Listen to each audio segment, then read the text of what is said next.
Standing up in McKinney.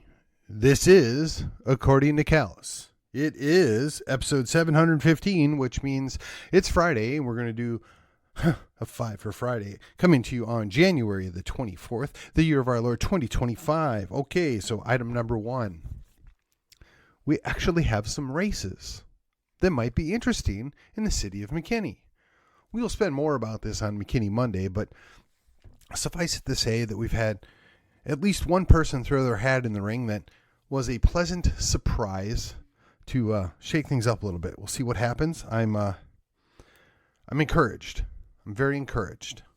And again, I'll talk more about that on Monday, McKinney Monday, if you will. Secondary, in the county, we're going to have probably now 2 of the commissioner races next year that are going to be contested.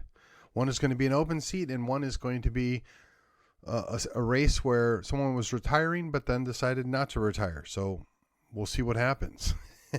Again, it just interesting, a thing of note, and there could be some other things coming up. So please pay attention. All right, item number 3. My beloved Republican Party of Collin County.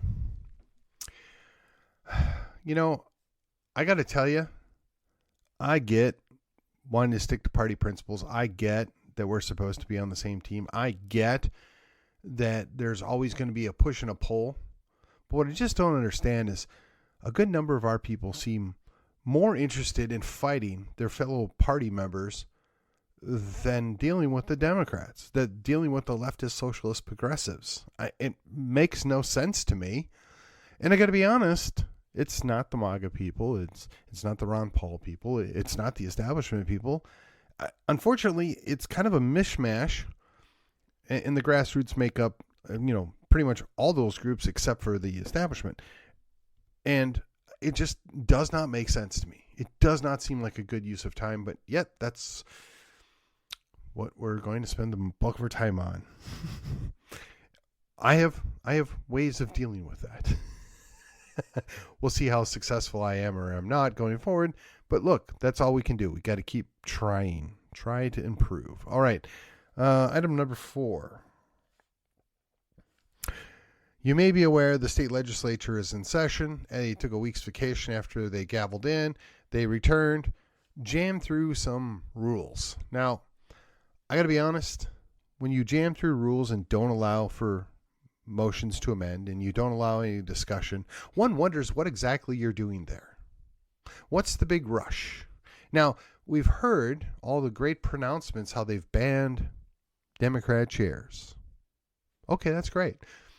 But if you're going to mandate that every chairman is a Republican and every vice chair is a Democrat, and oh, by the way, as a Republican chairman, you must consult with and work with your vice chair before you do anything, how is that better? I'm not sure. Now, look, I know there's a lot of nuance, and I know that the rules and all that's going on are not fully known at this time, but I can't help but think this is the party establishment. No, I won't even say that. We're going to call it the uniparty. This is the uniparty sticking the finger in the eye of the grassroots. This is basically saying, yeah, well, we're going to do it to you one more time. And you know what? Unfortunately, I can't get too upset because they did do part of what they promised, in theory, but we have to wait and see what happens. I'm not going to be holding my breath because even though we'll be hearing it in 4 months, that was the most conservative session either. Yeah, that jury's out, and I don't expect it to be in for at least 6 months. I'm not going to rule out all hope. I'm not going to dismiss it all. I'm not going to say nothing good is going to come out of this, but I am quite dubious. Again, this is stuff that should seem very common sense. This should be super simple. We're all on the same team. We have a majority. We want to get the majority of our work done, and we're going to work together to get it done. But again, the party seems so focused on fighting amongst itself that it fails to recall that there's a whole other team there that doesn't really care what happens as long as we don't succeed. Just saying. All right, and then on to the federal stuff. We're going to just spend a couple of minutes on this. This is a little Friday send-off here, so we're going to be nice, short, and sweet. everything that's happened in the last 2 or 3 days, as exciting as it is and as positive as it is all temporary. When you have rule by executive order, it can and will be upended as soon as the next executive steps in. And while I'm hopeful that this might fix a lot of problems, I'm hopeful that it might set the ship straight, I cannot rest easy on this. I have no comfort in what's occurred. Now, if the Congress were to step up and start codifying these things into law, I'd feel a whole lot better. If the Congress were to find their spines and take action and support these things, I'd feel a whole lot better. If the Congress would come along and say, hey, look, we're not necessarily MAGA people because not everybody is, but we understand you're the win. You got the big win. We're going to give you the vast majority of what you want. I mean, how many times have we heard the Republicans say, well, you know, the Democrat's the president and it's kind of our job to give him the team that he wants. Yet our own Republican Party in leadership in D.C. doesn't want to give the Republican president the team that he wants. How does that work? Now, granted, it's a small minority. And I don't even think that they should be ignored or punished, but I think they just need to keep things in check here, right? I don't need to hear from Suzanne Collins or Joni Ernst wringing their hands over they don't approve of this president and some people that he wants to put in positions of executive authority when they were able to work with Resident Joe. Just saying. They were somehow able to overcome Resident Joe, but no, the Donald, that's just too much for him. Can't do that. While we're on the topic, I don't know if I'd ever describe myself as MAGA, but I really don't see the problem there. If you want to make America great again, well, one, that presupposes that America was great in the first place. And I would say, yeah, I believe it was.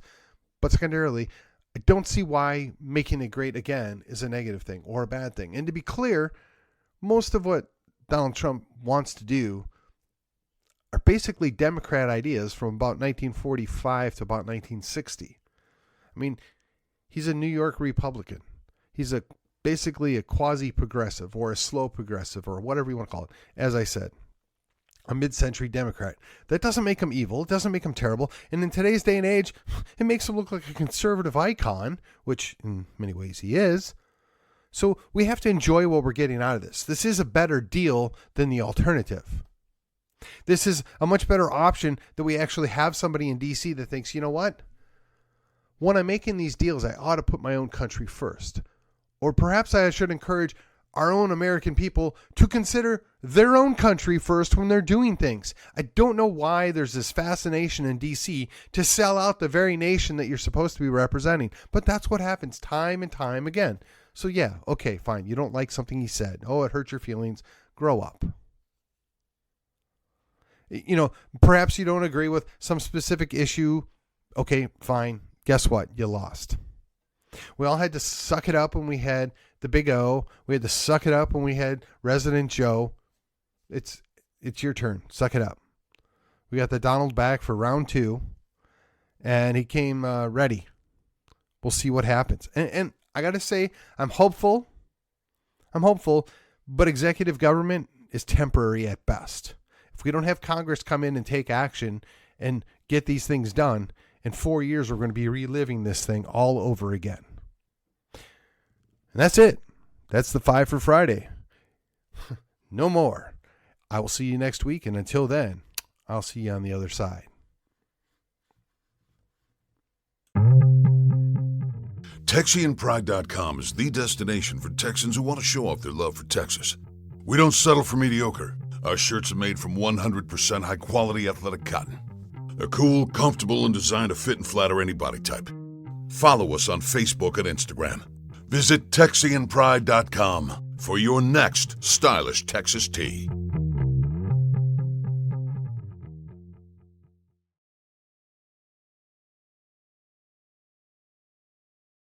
Wanted. Young men to rebuild Western civilization. Must be unafraid of pain, blisters, intellectual rigor, and a lifetime of long shifts with swords and shovels. digging ditches, repelling invaders, and reading stacks of books taller than their fathers. Must be impervious to manipulative women of all sorts, giggling virgins, cyber skanks, and even full cauldrons of Karens or hand-wringing clergy, but always seeking to hear and heed the words of Lady Wisdom. Immune to the leadership of hypocrites and LARPing online masculinitats, unaffected by abusive authorities, petty professors, and all brokers of official respectability. Willing to hoist the Jolly Roger and Johnny Cash's favorite finger whenever faced with idolatry. Long-suffering joy and determination required. Must be willing to dwell among the tombs and graves of the long dead, seeking truths that cannot die.